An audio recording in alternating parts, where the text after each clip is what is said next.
আপনি ব্যাংকে fixed deposit করিয়েছিলেন, কিন্তু যতটা ইন্টারেস্ট পাওয়ার কথা ততটা পাচ্ছেন না।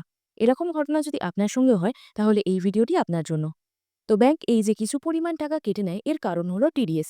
ইনকাম ট্যাক্স অ্যাক্ট অনুযায়ী যদি আপনার ইন্টারেস্ট ইনকাম বছরে 40,000-এর বেশি হয়, তাহলে ব্যাংক 10% টিডিএস কেটে নেয়। এবার বলি এর থেকে বাঁচার উপায়, যেটা হলো ফর্ম 15G বা 15H। 15G সিনিয়র সিটিজেন হলে অ্যাপ্লিকেবল, এবং 15H নন সিনিয়র সিটিজেন, মানে যাদের বয়স 60-এর কম, তাদের ক্ষেত্রে অ্যাপ্লিকেবল। তবে এর দুটি শর্ত আছে। 15G এর ক্ষেত্রে প্রথম শর্ত হলো টোটাল ইনকাম ট্যাক্সেবল স্ল্যাবের নিচে থাকতে হবে, এবং দ্বিতীয় শর্ত ইন্টারেস্ট ইনকাম 2.5 লাখের কম হতে হবে। 15H এর ক্ষেত্রে প্রথম শর্ত যাদের ট্যাক্স লায়াবিলিটি শূন্য, এবং এক্ষেত্রে টোটাল ইন্টারেস্ট যে কোনো পরিমাণ হতে পারে। এই ফর্ম আপনাকে সরাসরি ব্যাংকে গিয়ে জমা দিতে হবে ফাইন্যান্সিয়াল ইয়ারের শুরুতে। এটা অত্যন্ত গুরুত্বপূর্ণ যে ভুল তথ্য দিলে কিন্তু পেনাল্টিও হতে পারে।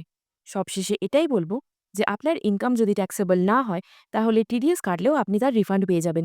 তাই এই সিদ্ধান্তটা পুরোপুরি আপনার নিজস্ব সিদ্ধান্ত হবে।